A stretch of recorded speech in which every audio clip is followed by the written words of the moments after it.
Hi, everybody. This is Jeremy Siskind. I'm the author of these books, Jazz Piano Fundamentals, Playing Solo Jazz Piano, and Tocando Solo Jazz Piano, the Spanish translation. And today I'm here with a friend. This is Dr. Yoshiko Arahata, who's the visiting professor right now at Alfred University. And she is starting a brand new thing at the Eastman School of Music, which is a summer program in dance accompaniment. Is that all correct? Yeah. The I guess full title of the course is called The Pianist's Guide to Dance Accompaniment. But yeah, that's the gist.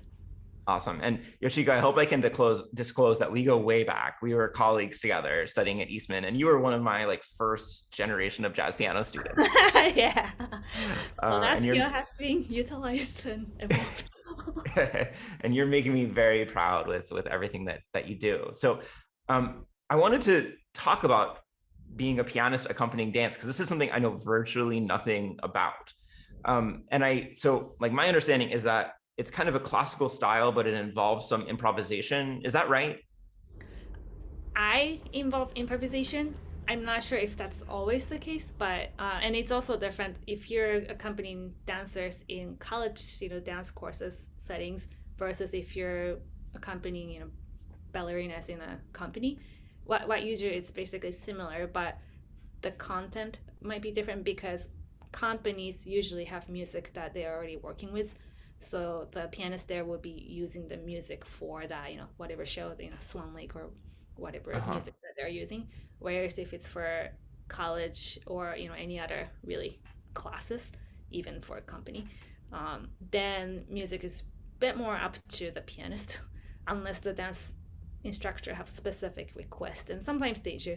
And some teachers really prefer classical side, and some teachers actually want much more modern things. So I've worked with all kind of teachers. Have experienced both. Wow. But in the course, you're going to be teaching a lot about improvisation, primarily. Yeah, my goal, of course, as title suggests, this is how to learn to accompany dancers, and that's the number one goal. But my aim and wish list for students is to learn to improvise, surf dance accompaniment, because I think that's a really friendly way and easier way for people who've never improvised to just get into improvising. Because a lot of styles that's used in the ballet company, like classical ballet, it's really familiar for musicians who are not, experienced with improvisation. Mostly if they're classically trained, like I was. Mhm. um, so when I first took this ballet accompanying gig, I told myself, okay, I'm only going to improvise and I don't want to use music because I want to challenge myself to be a better improviser. And that's how I started improvising more for this setting, um, using some jazz elements or some other like freestyle. But mainly for dance, you also have to make sure you're following the dancers and not you're not creating something that dancers have to follow you. Right. So we Intro. thought it would, right.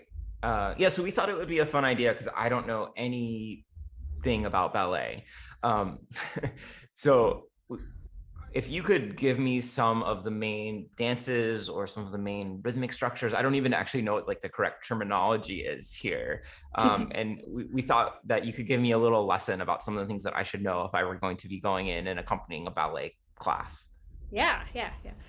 So let's take a few dance movements, and then how about I play something the way that I might play for some dance accompaniment, in actual real life situation, and then how about Jeremy will improvise and prepare in a way that he might do with a tune of your choice. Okay, yeah. Should we choose a jazz tune? Should we do Autumn Leaves or something that everybody knows? That sounds good too, as long as it doesn't become too much of a jazz thing, because I want to make Okay, sure this ballet style, because ballet is more classical. Right? We okay, can talk about modern dance too, um, but there's a whole another class on that. So got it. let's I think start I with. can, I think I can make Autumn Leaves sound classical. Okay, that sounds great. I know you can. We'll find out. um, why don't we start with plié? Plié is usually one of the very first movement that the dance course or dance class will do after possibly doing a warm up, or plié can be used as a warm up. So So it's just not. just to be clear, so it's not a dance itself. This is a movement. Yeah, I should Okay. explain better. No, no, no. I just wanted to So, confirm. yeah, so just like there are many kinds of dance within the ballet, there's a lot of different dance movements, and there's name for each dance movement. Um, and I don't pretend to be like a dancer and like knows all the but my impression, like I have general idea of what the character is. I can never dance it myself, but Hmm. I try to get like the characterization from what I see in dancers. Um, and so it's, let's say like in jazz, we have swing and ballad. So you have idea of what these should be, but there's so Hmm. many different ways to play ballad or different Right. tunes for ballad. So it's sort of a similar things. But plié in general is usually a first movement in dance class. Let me explain about dance class really quick too. So Okay, great. usually dance classes are like an hour and a half. At least Hmm. 45 minutes will be used by the bar, where people will be holding their hand on the bar, and then Uh-huh. everyone will be doing the same movement based on what the instructor tells you to do, and then I will be providing the music. After that, everyone come to the center, so now no one will be holding onto the bar to do the movement, so you'll be actually dancing without any help from the bar, as if you're dancing on the stage. So it becomes a bit more after everyone's warmed up with the bodies. Then you can actually do a bit more big gestures and a bit more like giant, grand sort of movements. And are they repeating the same movements with the bar and then without the bar, or is it a different category of movements that they're doing? It can be. Generally, earlier movements are more warm up like movements, and then it gets a bit more grand.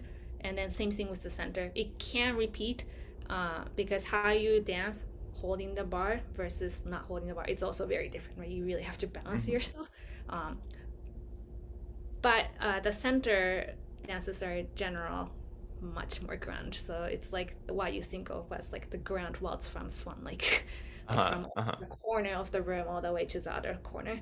People will be Got like it. running and dancing and bouncing and jumping. And Um, then in a dance class, they're not practicing any of the actual like ballets. They're just, or they're not practicing like routines. I'm sorry if these are totally the wrong words, but it's just these like set movements that they're doing. yeah, yes and no. So it Okay. narrates a routine, but then instructor also try to change it up so it's not exact same, go right this way, go left this way. It's not Hmm. exactly the same every single class. And instruction also choreograph it very differently so that students are used to being able to do it a little bit different. It's like a tiny Hmm. little variation, but within that character. Okay. It's like Cool. in jazz literature, you might just change one little chord to this so Uh-huh. that you're not so prone to, autumn leaves, this all the time. You might Okay. substitute with like a different chord. Right. Yeah. But they're not preparing to do their dance that they're going to do at the theater during class. They're just practicing these movements, kind of the finger exercises of our practice routine at dance Yes, class, not practicing even the pieces in an hour and a half. correct. Yeah. Yeah. But these classes, whether you're in college, dance like major, or if you're in dance company, Hmm. everyone will be doing it. And if you're in dance company with like if you're a professional dancer, you'll be attending these like 5 or 6 days a week, I think. Wow. And then you have the actual rehearsal for the actual specific pieces that you're going to prepare. Got it. So then what you're talking about for your course is accompanying the classes, not really not the pieces. Yeah. Exactly, yeah. But then Okay. all these movements, it's like the little etudes that we practice, to prepare for anything that can come up in sonata or whatever that you're. Uh-huh. Yeah. All right. I think I'm ready for the plie. So tell me All about right. plie. Okay. So plié is semi warm up like. Usually it's in three for musicians' taste, but you really have to listen for the dancers' movement because depending on if they need more time or if they like want quicker time, you might put the plie in like 3/4 sort of things, or you might put in like 2/4. Hmm. For now, let me just demonstrate like a little bit of what it might sound in three. Okay. Um, and another thing to mention is there's always some kind of warm up, like lead in measures, so that dancers can like get ready and like feel the beats before they start moving. I see. So you always add an introduction. Exactly. Yeah. About how many measures? Like 4 measures, 8 measures, more than Um, that? I'm going to do four. Dancers will think of it as eight. Got it. The numbers get really confusing between musicians and dancers. The dance Okay. teacher might say, okay, playing three, and what they really mean is like 12/8. Got it. Yeah, I've definitely had that experience with dancers before, that the way that they're counting just seems crazy to me. So you But like I'm sure we seem definitely, crazy to them. yeah. So you want to make sure you listen to them, but like kind of translate it yourself in a musician meter way.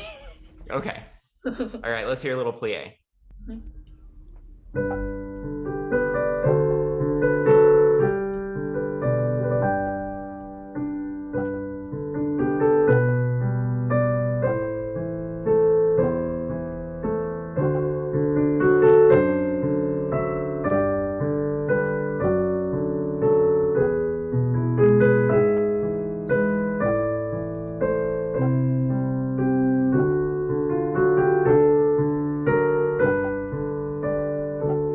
I'll just stop here. This is what you think of it as like a A section. And Hmm. usually this repeats exactly the same amount and then end with like a tonic. And then Got there's it. a B section. And then you can keep the B section twice or you can end with the A section. Hmm. So it's like all the things here. So, A, B, A. Okay. So this felt very graceful. It felt like it would be an easy warm up, right? I'd say that's like an andante kind of a tempo. You're playing a lot Exactly. of arpeggios in the left hand, a lot of pedal, a lot of legato. Yeah, It feels kind of like a almost sing-songy melody. exactly. Um, yeah. So what kind of movement is going on while you're doing the plie? So I don't know if I should demonstrate. I'm definitely not a dancer. I I'm don't an want to put you on the observer. spot. Yeah, but basically, dancers are sort of like bending their knees and then coming up on the knees and then coming up. So you want to have that stretch up and down feeling. Yeah. Okay. I'm gonna try a plie. I'm gonna Okay, do my introduction, then I'm gonna play the beginning of the melody for Autumn Leaves. Let's see what happens. awesome.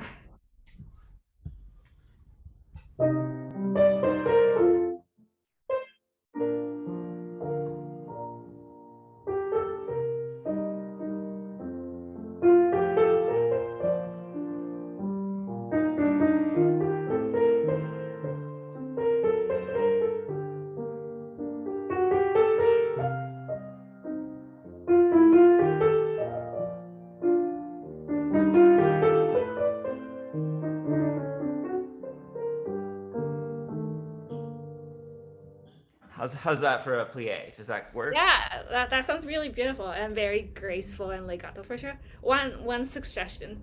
Yeah. If for musically we want to make it very expressive and like add some notes decorative, if we do too much of it then dancers lose the count. So in a way for us we have to resist the urge to be too musical. Got it. Okay, I Or can at do least that. decorative. You can be musical but with less notes. I mean that Yeah. wasn't So extremely notey, right. So but none of these Chopin as those are the kind of exactly. things that we probably want to avoid. Okay. Right. Cool. I love that. Yeah. All right. What's our second movement? um let's do like tendu. So tendu Can you spell is that? Is it TONDU? Tandu. I might not be pronouncing Tendu. it like No, exactly that's the way okay. that. I don't know. That's now going to use a little bit more of this like this how do you say like that Kicking. movement. Yeah. So now it's not just like this and this Hmm. anymore. Now you're going to have a bit more of staccato, but not too Okay. short yet. Okay. And is this Uh, one in 3/4 or 4/4? this will usually be in 4/4. This In will not 4/4. be in 3. Yeah. Okay. And then generally, the AABA form we had all applies to all other movements that we're going to do. Okay. And partly it's always even because the dancers need to do right side and the left side. Got it. Okay. And Sorry. So what kind of accompaniment and what kind of tempo are you using for this? Slightly lively, but not way too lively. Um, Okay. Let me just play a little bit. Okay.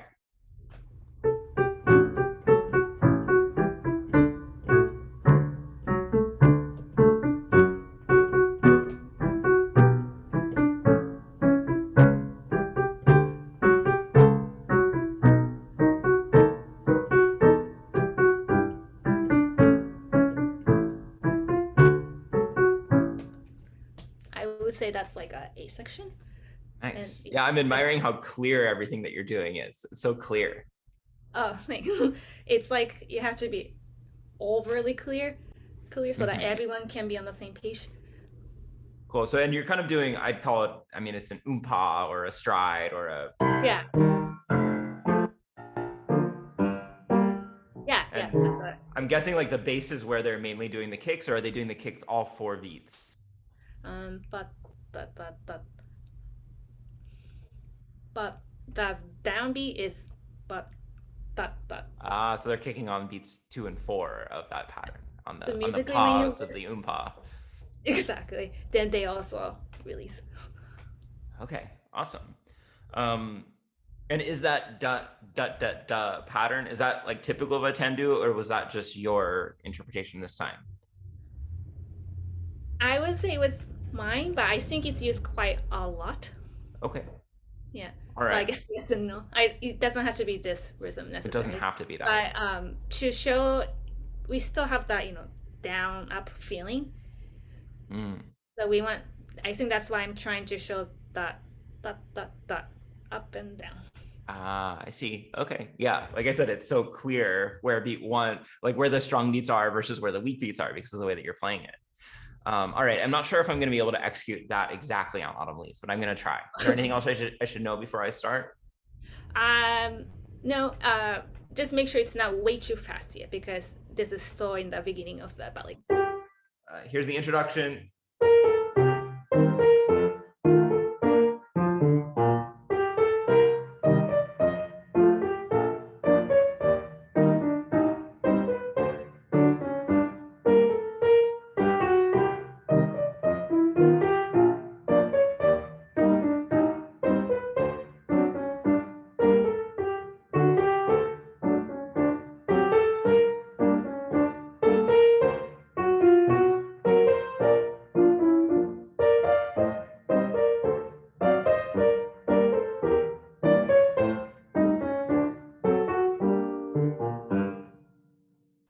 Yay! That was beautiful.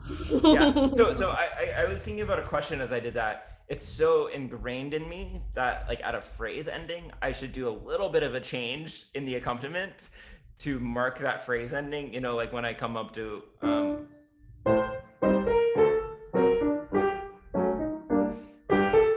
should I not do that if I'm accompanying dancers because it'll throw them off, or does it help them hear the phrases? I think it will help if the dancers are really listening, Uh-huh. because I think really good dancers have very good musicality, and they really listen for that to really also get a signal from it.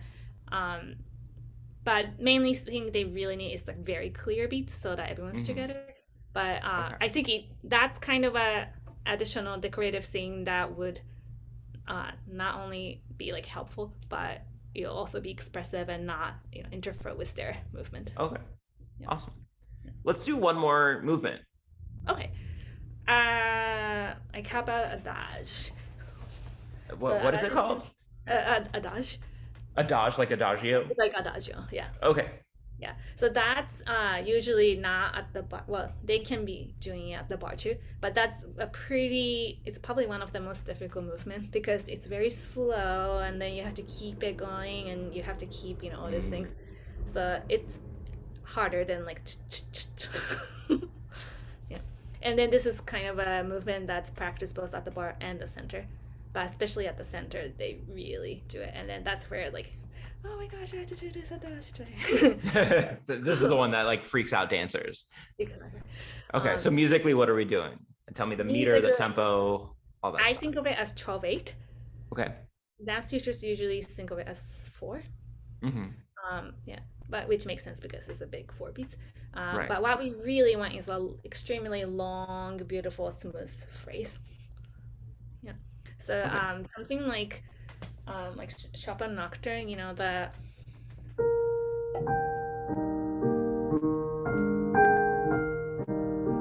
that is already in Chove, so that's a really good one to use as a reference. But because Mm. that piece has so much bun cha cha, it's Uh-huh. we want even more linear feel. So I might arrange that into and let's just do without intro for now, just to demonstrate. Okay.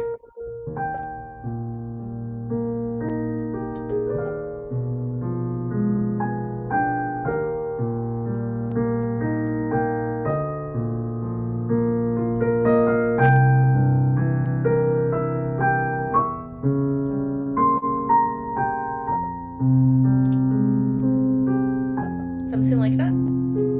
So very long. Jeremy, I can't hear you again. All right. You're coming down and hitting a bass note only once every, well, I guess 6/8 notes of the 12/8. Is that right? Yeah, yeah. Yeah. So I the more that think you can minimize those pattern or strength, lengthen out those patterns, probably the better. exactly, exactly. Yeah. Yeah. At the same time, if you really don't have bass note forever, it's really hard to know like where is the Where's the bass. beat? Yeah. And like Yeah. if So you're that's the doing this and compromise. this and like not really counting, it's really like, wait, where am I? So you still Right. want to signal. Because they're like deciding how they need to know how long they're doing a slow stretch for, and then they're changing or coming back or something when Exactly. you hit another bass note. So they're really reliant on you being consistent. Exactly. Yeah. Okay.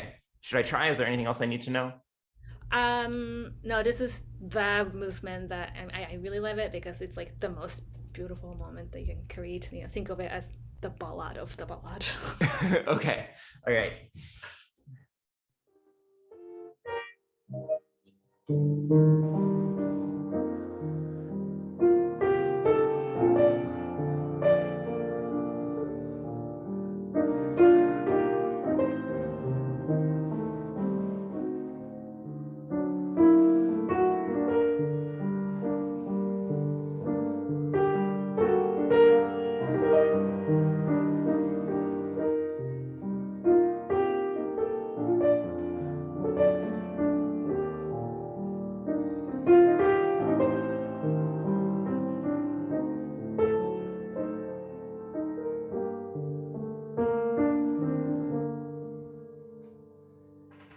Okay, so I found myself adding just a little bit of rubato because I wanted to musically. Should I not be doing that? I think little bit's okay. A little bit. Because that's like How the about the push. amount that I was doing? Was it too Uh, much? no, I think maybe that might be like max, but it That didn't might be feel like, max. oh my gosh, it's taking time. No, Okay, that yeah. feels in a way more natural and human, right? Right. Okay. Just How like about singing. yeah, any other comments on what could be better about that?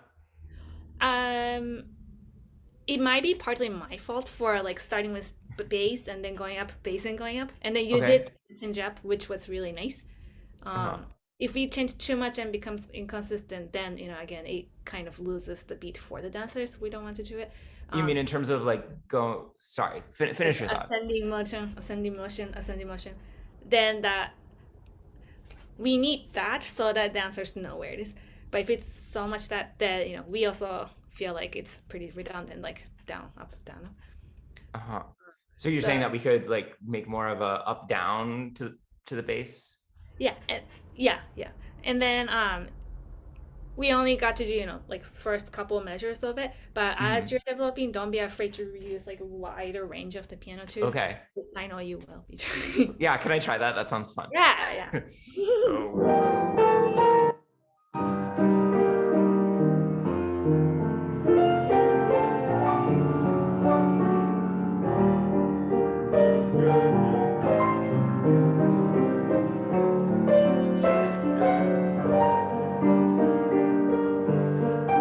So I feel like I should get a job at like a hotel playing piano like Yeah. that. These skills are so practical because like if you Mm. like need last minute like gig to feel and like Uh-huh. that you improvise, like all these things I'm playing, I can just play it, everything that I've been using. Yeah.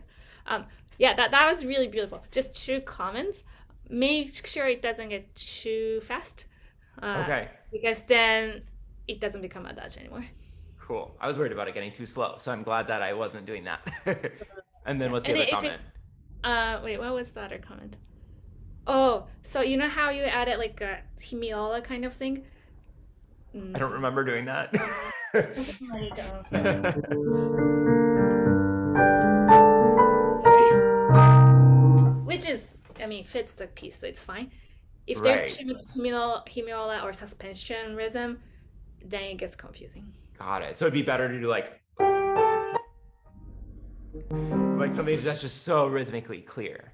Yeah, Yeah, this is a great lesson. especially for like a beginning, ballet one kind of classes, because Uh-huh. they might not be used to it. They just really need time.